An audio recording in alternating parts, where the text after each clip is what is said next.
This version of the Tar Heels wouldn't even sniff the bubble. But is it too late to matter? This is Tyler Hansbrough, and you're listening to Locked On Tar Heels. You are Locked On Tar Heels, your daily podcast on the UNC Tar Heels. Part of the Locked On Podcast Network, your team every day.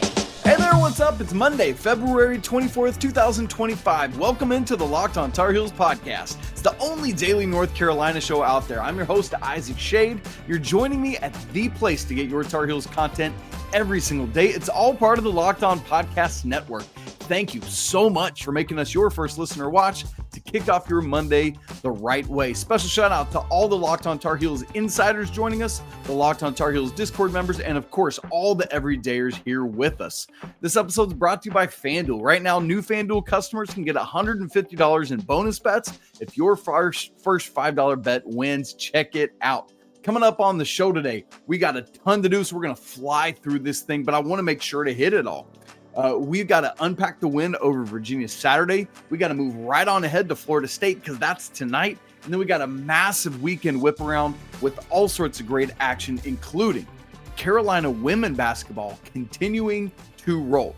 But here we go right into it. Men winning over Virginia on Saturday at home. Carolina now in the last two games has absolutely exploded out of the gate. Just as a way, let's just pick a point in the first half as a point of reference for that.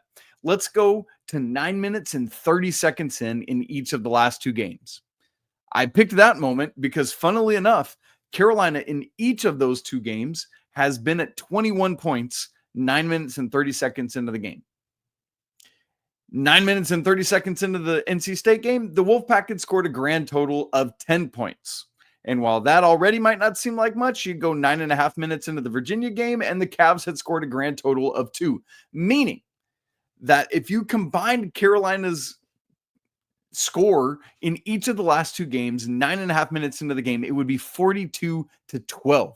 Carolina is off to fast and electric starts. The NC State game, that lead grew to 46-18. That's a 28-point lead later in the first half. That's what it could have been had things not stalled out there in unfortunate ways in the Virginia game on Saturday. All that to say, Carolina is doing what we hoped and probably I think a lot of us knew they could do so much of this season. And as I said in the cold open, this version, these Tar Heels, we wouldn't even be having bubble conversations right now, because this version of it would not sniff that, because they would have won enough games to not even be in the bubble conversation. Whether it was just some of the close ACC games they should have won, like the Wake Forest game or the Stanford game back-to-back, those games haunt Carolina now because Stanford is the lone Q3 loss on the record, and Wake would have been another Q1 win, giving Carolina two of them. And it probably would have flipped Carolina into the bubble, or like on the right side of the bubble right now. But all of those games, these Tar Heels don't lose. I mean, sure, we would not be undefeated. The Tar Heels would have lost games. But, I mean, you probably cut that in half with these Tar Heels. Carolina right now has not trailed for the last 120 minutes. 3 straight games they've led wire to wire, or at least not trailed wire to wire. They've been tied a couple times, sure, fine, whatever. They haven't trailed against Syracuse, against NC State, and then against Virginia. Can they keep that up tonight at Florida State? Boy, I hope so. But the problem with all this now is that was a lot of ifs. If this version of the Tar Heels had existed all year, or at least, a grand portion of the year, we wouldn't be in this mess. But right now we have to look at the mirror and say, have the Tar Heels found themselves too late to do anything about it? Is the resume too far gone that Carolina can't get it back? Well, obviously, there's a guaranteed way to do that, and that's to win the ACC tournament. But you would love to not have to rely on that. You'd love to take care of business in the regular season. And Carolina has chances to continue doing that right now. For example, Joe Lunardi, in his latest bracketology update for the bubble that he put out on Sunday morning after sleeping on all of Saturday's activity, he had Carolina rising all the way up to first team out, meaning the first 4 out, Carolina was literally right at the top of that group, meaning if Carolina moved up even one more slot, they would be in the tournament. Now, Moving up one more would put them in Dayton, and they'd have to play in the play-in on Tuesday or Wednesday. And look, before the like, this isn't the Carolina way crowd speaks up, I hear that. I know that is not the expectation for Carolina basketball. That is not the precedent for Carolina basketball. I get it. I hear all of that. But this is where we're at right now. And as the Carolina fan base, we rock with the Tar Heels, win or lose, sickness and in health, for Richard Reporter, all of that. So we make the best of it, and we stand by and support and cheer like crazy for these young men and the staff to keep at it and keep it going. So yes, it is not the ideal situation of where Carolina should be, but this is where they are. So we're talking about it. So Carolina, even with the mess they've put themselves in right now, is in position that they still could make this tournament without winning the ACC tournament. They've put themselves in a position for these final games to matter. The problem for the Tar Heels, though, in order for the next game to matter, they got to win the game before it. So far, they've done that in this stretch, winning at Syracuse and then at home against NC State last Wednesday and against Virginia on Saturday. But they just got to keep doing it. Why? Well, you keep stringing wins together and let the other teams ahead of you take losses. It's a guarantee that there are going to be more losses ahead of you. And so that's good. That's comforting. But also, there's a guarantee that there will be bid thieves. There are bid thieves in the NCAA tournament almost every year. And so you can't be comfortable with just being the last team in at the cut line. You want to keep working your way further and further into the field so that if bid thieves come in and seek and kill and destroy, it won't matter because you're safely far enough in. So that's where Carolina's at. Just now need to keep doing it. Yes, these starts, these wins have been nice. And it's like, wow, look at this. This is what could have been happening all year long. It is now. And so we appreciate it while it's here. So what is it that's doing that, by the way? Well, first off, I want to say a big word of credit to Coach Hubert Davis and the staff. I think if you know me, you know that I'm going to continue to support. I'm glass half full. I never mind critiquing if I think there's been a mistake or a bad decision or anything like that. I think that's part of my job.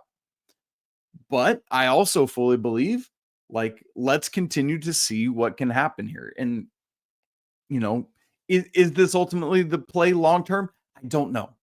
But for right now, this is what the Tar Heels have, and I'm going to continue to support it. But I want to very highly credit Coach Davis and the staff. They've kept the locker room together through thick and thin. This team is fighting. They're bought in for each other. That's not easy work, and that's a big part of coaching. So kudos to them.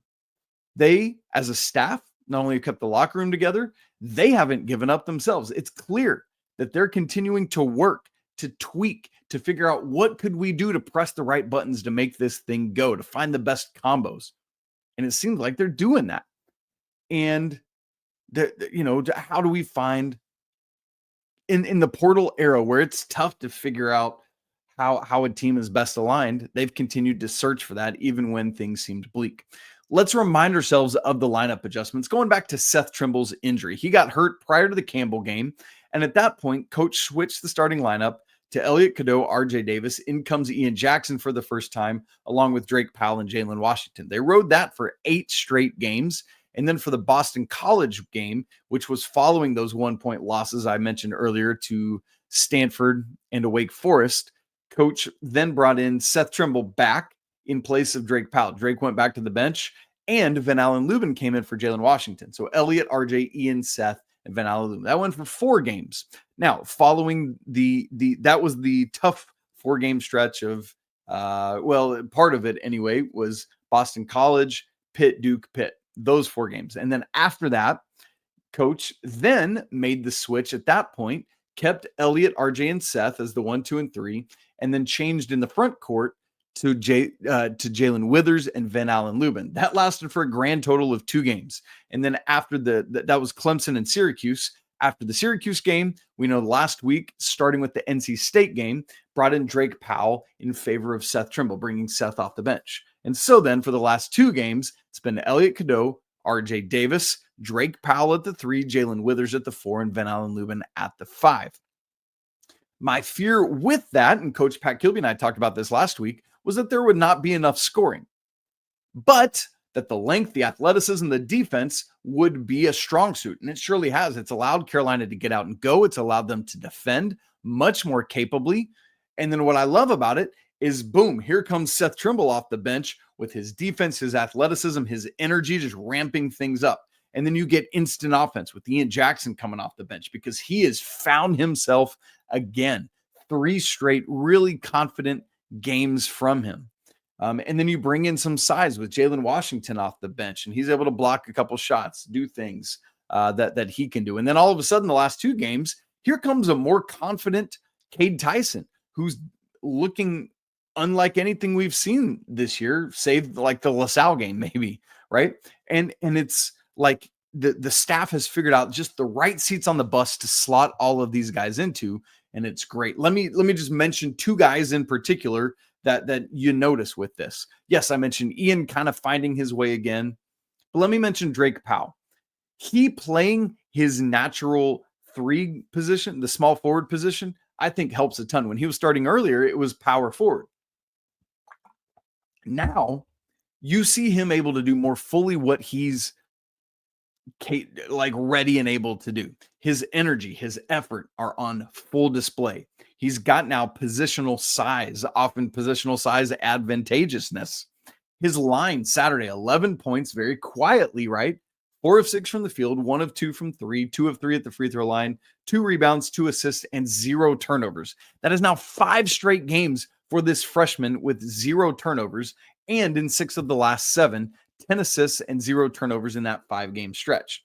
And he does all these little things. He had a great little assist to Ben Allen Lubin early in the game for a 4-0 lead.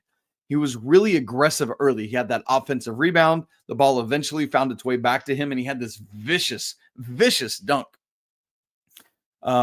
Virginia's last possession of the first half had really good defense on Rhodey, forcing a turnover. He fought through the screen, caught up, forced a turnover. Like, those things matter. He had a corner 3 for Carolina's first points of the second half. Later in the second half, about halfway through, he found a cutting Seth Trimble. Great look to him for an assist, making it a 10-point lead. I mean, just everything Drake Powell does brings winning plays to Carolina. And how about Jae'lyn Withers, man? By the way, if you didn't read Adam Lucas's article about him after the Virginia game, let me highly recommend that to you. It was great. In the last 14 games, which is half the season, Carolina's played 28 games so far. He is shooting, Jae'lyn Withers, is 15 of 24 from 3. That's 62.5%. In the last 3 games, he has averaged 14.3 points a game. That's his highest average over a 3-game span as a Tar Heel. He's averaged 7 rebounds in this span and 65.2% from the field in the last 3 games. That's 15 of 23. Keep pouring it in. Just keep pouring it in. I don't know if he's going to go on some kind of Brady Manic hot streak down the stretch here, but you see what happens when a 4 in the Hubert Davis system works. And this is it. Going so well right now. And I think also critically, he's limiting his mistakes that we've seen Jae'lyn Withers make at times in these 2 years of being a Tar Heel. I think sometimes we're just going to get that,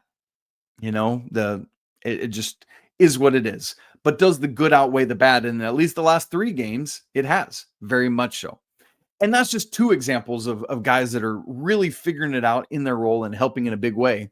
But again, the question is, has Carolina as a team found themselves, figured things out in enough time to salvage their NCAA tournament hopes? That's the big question that we're all asking and waiting to find out. Well, the way they can help get closer to that is tonight, going to Tallahassee and knocking off Florida State. And the Heels can't even begin to think about letting up now. They got to keep the foot on the gas, and that's where we're going to go next, getting ready for this Florida State game. Right after I tell you about Prize Picks, March basketball is almost here, and there's no better way to get in on the action than with Prize Picks, the best place for daily fantasy sports. With Prize Picks, you just pick more or less on at least 2 players' stat projections, and if you're right, you can win up to 1,000 times your cash. It's fast, easy, and keeps every game exciting. I love that Prize Picks even offers weekly promos like Taco Tuesday, where you get discounted player projections for even more value. How about tonight? Some Tar Heels lines. RJ Davis, 15.5 points. You can take more or less. Same thing with Ian Jackson, 11 points, more or less. Get in on both of those. Why not? Download the app today and use code LOCKEDONCollege to get $50 instantly after you play your first $5 lineup. That's code LOCKEDONCollege for $50 instantly after you play your first $5 lineup. Prize Picks, run your game. Let's get ready for Florida State. Here it is, Monday, February 24th, and it's the first time all season, and only time unless we play them in the ACC tournament, that the Tar Heels are seeing the Seminoles. Unfortunately, it is down in Tallahassee. Boy, do I miss the true round robin of conference play. That was so. This game is obviously in Tallahassee, the Donald Tucker Center. It's the first game of Big Monday. It's a triple header of Big Monday tonight, crazily enough. Tips off 7 Eastern, ESPN. FanDuel has it Tar Heels -2.5, Ken Palm -2. Carolina leads the all-time series record 53-16. The head coach of the Florida State Seminoles is Leonard Hamilton. You might or might not have heard.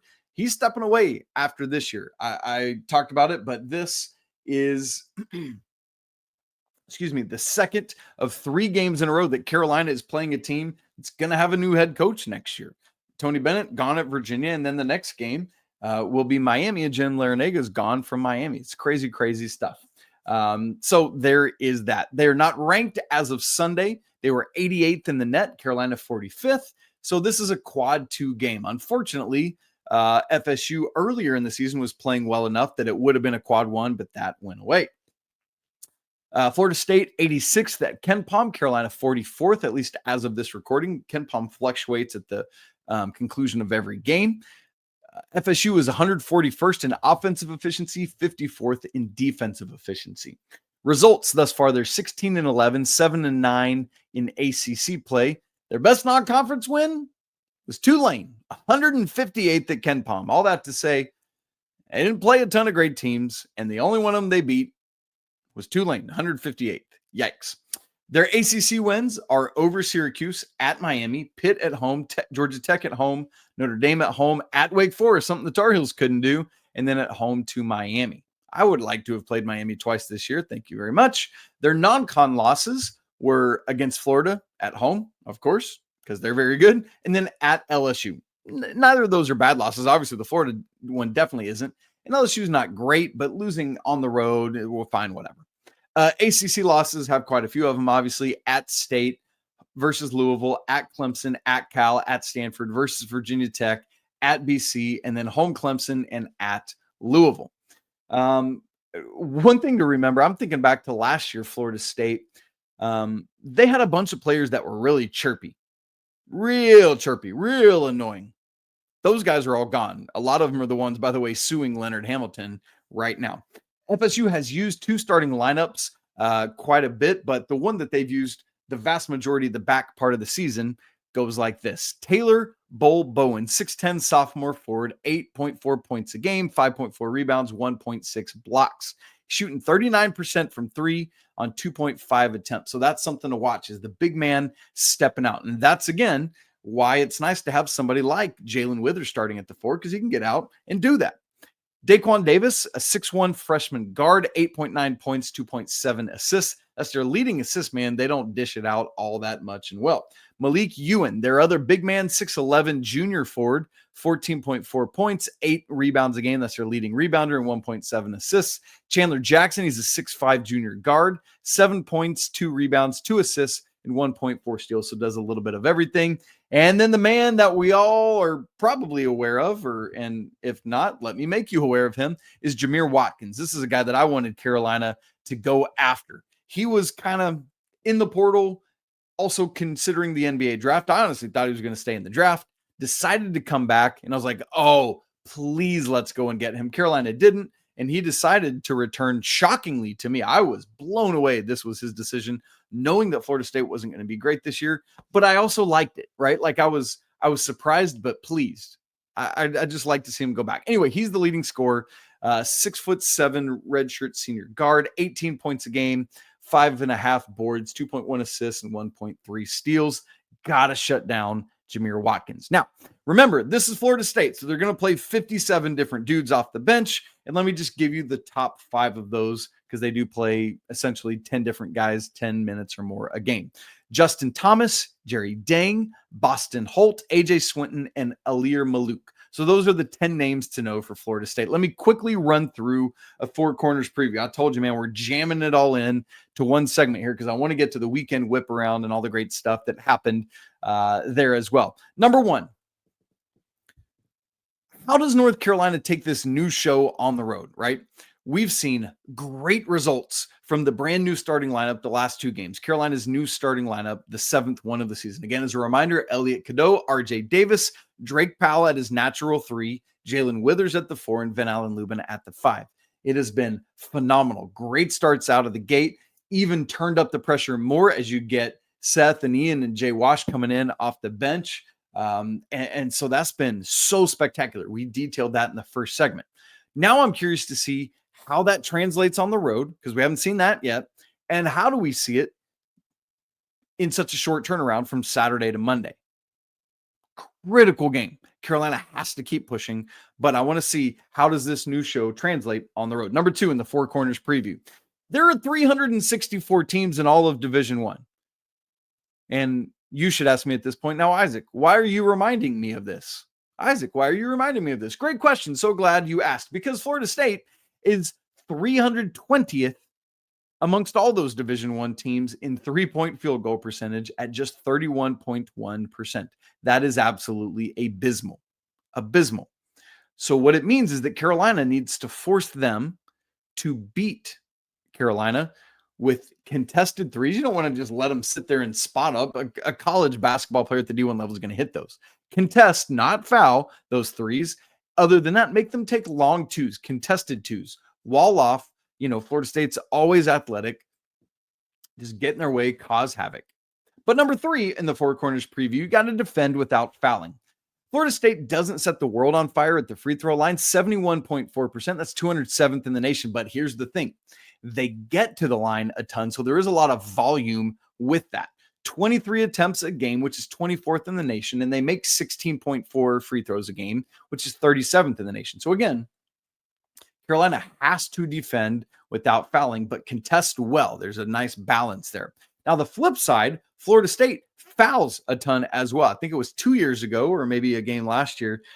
Carolina just parade to the free throw line. Let's remember, Carolina started the year getting to the free throw line a ton. It looked like it was going to be a great part of their DNA and identity. And as things kind of fell apart in the middle, a lot of that was Carolina not attacking, not getting to the free throw line as much.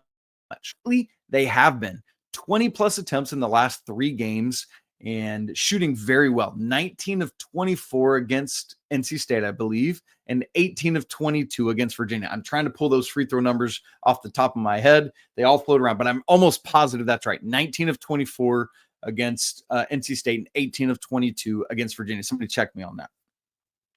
And so there's a good sign there. Carolina can take advantage of Florida State's fouling tendencies. Number 4 in the Four Corners preview. But what Carolina has to be wary of is Florida State's blocks and steals. They're 25th in the nation in blocks per game at 4.9. How do you defend against that? You don't shy away from it. You get into the body of the defender at the rim protector. Why? What does that do? Well, if I'm a shot blocker, I'm trying to get my arms extended. I'm trying to swat you. I'm trying to step up and help defense, whatever it is. So if I, as RJ Davis or whoever it is, Ian Jackson, get into the body, it takes away your ability to swat my shot. And then you potentially foul me or just have to get out of the way and I can finish at the rim. So that's what we're looking for. Get into the body of the defender, finish, get fouled. Or maybe if one of those antsy shot blockers steps up across the lane, then I can dump off for Jay Witt or Van Allen or whomever on the other side of the lane for an easy dunk. Those are the kind of things we're watching for. But also, Florida State, 58th in the country in steals, 8.1 a game. Carolina has been turnover prone of late. That's not a good combination with what Florida State does well. So, got to hang on to the ball well. I'm thinking less of the first half of Virginia, where Carolina turned it over 8 times, and more of the second half of that game, where Carolina turned it over just twice. Carolina is favored at FanDuel by 2.5 points in this game. I'm going to trust what Carolina has been rocking and doing lately, even though it's on the road. Give me Carolina by 8, 80-72 in this game. Now, we got to get to the weekend whip around, starting with this women's Carolina basketball team that is down in Alyssa Utsby, but they don't care, man. They're trucking right along, and the Carolina Diamond Heels are off to a great start. That and much more coming up in just a second. Right after I tell you about FanDuel, when the game tips off, the NBA action is just getting started, and there's no better place to get in on it than with FanDuel, America's #1 sportsbook. With FanDuel, you can place live bets throughout the game. So even if you miss the opening tip-off or you want to get in on like a fourth quarter comeback or something like that, you can do it in real time. Or if you want to get even more, perhaps, just combine some of those live bets into a same game parlay. It's great because when you win with FanDuel, man, you get paid instantly. This game, I just said it a second ago, but Carolina favored by 2.5 on the road at Florida State. Man, a great opportunity to take care of business here right now. New FanDuel customers can get up to $150 in bonus bets if your first $5 bet wins. Just visit FanDuel.com to join today for, again, your shot at $150 in bonus bets. Make every moment more with FanDuel, the official sports betting partner of the NBA. Let's start with women's basketball. Holy cow. We were worried coming into this 3-game road trip because Carolina, the number 9 team in the nation, was appearing like they were going to be Alyssa Utsby-less. And they were.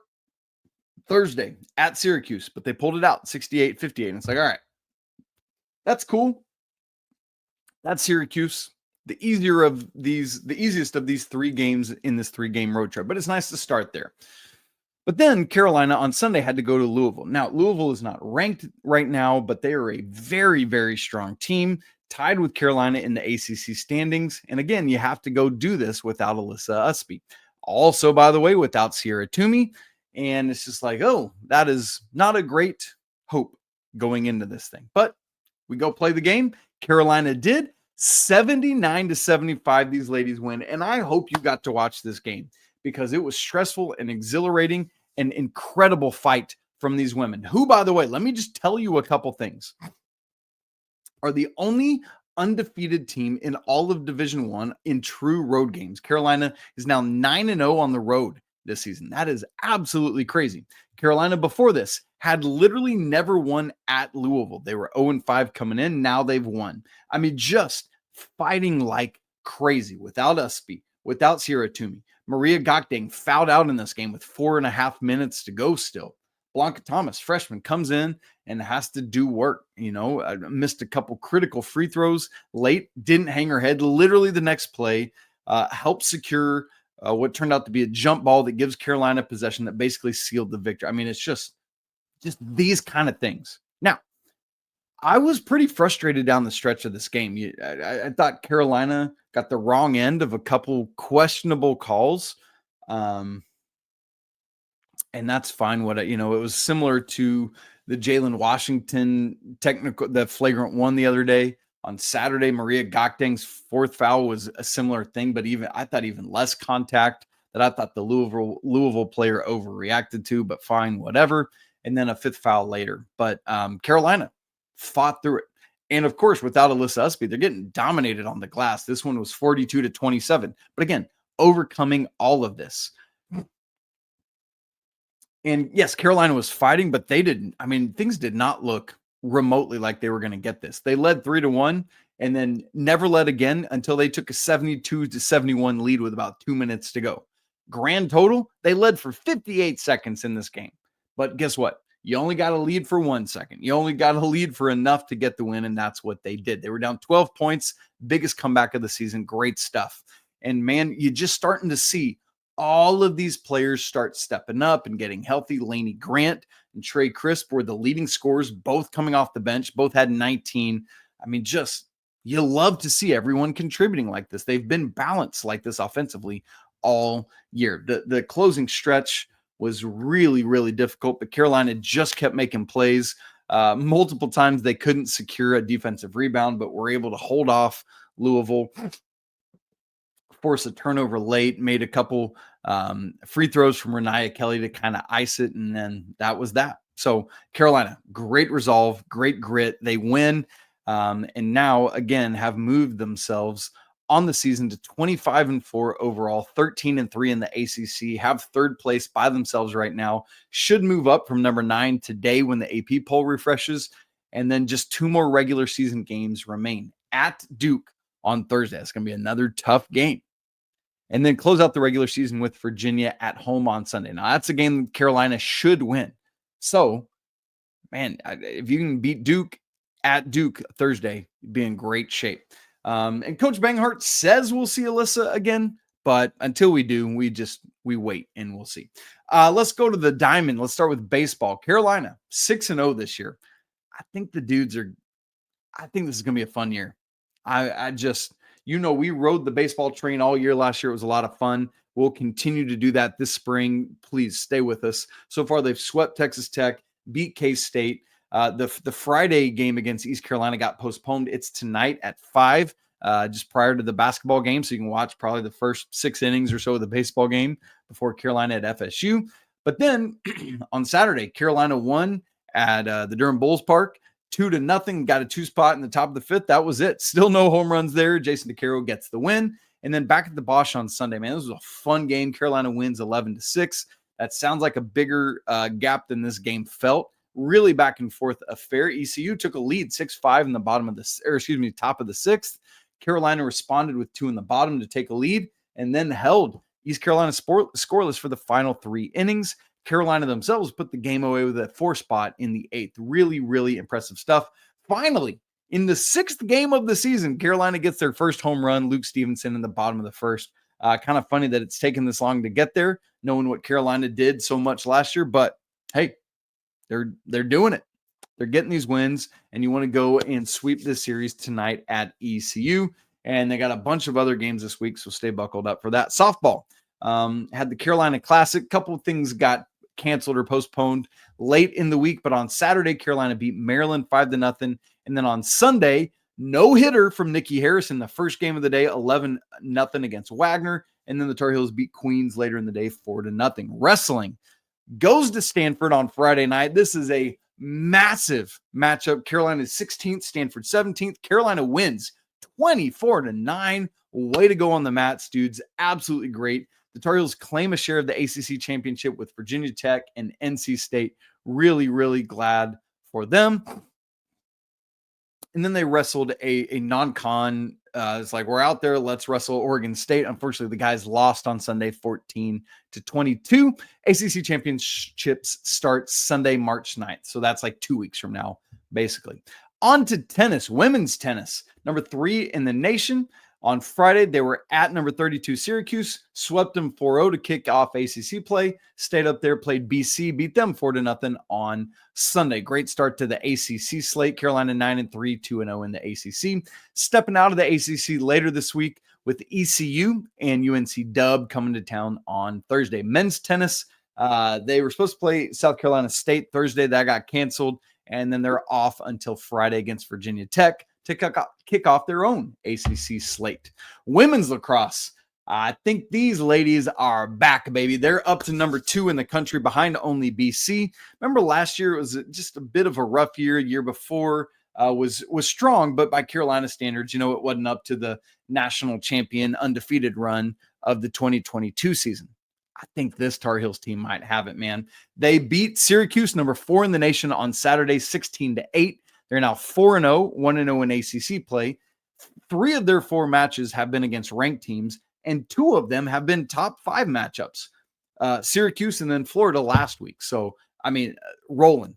Absolutely rolling. Men's lacrosse Saturday, Johns Hopkins. They won 13-12 up there at Johns Hopkins. Back and forth affair. Really heart-pounding 3-0 record for the guys so far. Both golf teams were off this weekend. Swimming and diving. The ACC championships were this weekend. The men finished 4th, the women 6th. Aranza Vazquez Montano, no surprise, named the women's most valuable diver in the ACC. Great stuff there. 6. We're going for their 3rd straight win. We're at NC State, number 18 in the nation on Friday. Unfortunately, the ladies lose at NC State and then lost Sunday to Oklahoma in the Metroplex Challenge, 196.2 to 198.05. That's a massive score from OU. Track and field, another great weekend all over the place. split between Boston, some folks up there, and then some in Blacksburg at Virginia Tech. ACC Indoors is up next. That starts on Saturday. Fencing, ACC championships happened this weekend as well. And I'm realizing in real time, I forgot to get the results of that. So let's see if we can find it. We're going to go on a little journey here all together in real time to see how fencing did. I kind of like this, a little real-time jaunt to go and look at things together. Men's fencing. They were the defending ACC champs. They fell to Notre Dame in the ACC championship. So the men are the runner-up. But UNC senior Eli Lipman became on Saturday night the 2025 men's epee individual champion for the ACC. So that's great stuff there. We'll take it. Hey, that was a fun little what happened with fencing in real time. All right, guys, that's the weekend whip around. I love this time of year when there's so much on the board. Lots of fun to get to, but obviously so much happening that we got to try to cram it in there. So Carolina at Florida State tonight, 7 p.m. Don't forget the baseball game as well. At 5 p.m. Eastern, you can get hopefully about 2/3 of that game in. We will be live post-game, win or lose, therapy session or celebration. Good grief, please be a celebration. Keep winning, Tar Heels. Heels by 90. Let's get after that. If you've not subscribed to the show, do so on YouTube. Hit that bell notification so you get notified as soon as we go live tonight. I will send out the links to this on both Discord and on social media, so you'll be ready to hop into that with me. If you've not joined that Discord, by the way, do so. The link is in the show notes. Absolutely free to join. If you want to go even deeper, join the Locked On Tar Heels Insiders, where you get direct access to me and other perks as well. You guys, it's always a great day to be a Tar Heel. We'll be back again tonight after the game. Make plans to be there. It's going to be great. But until then, peace.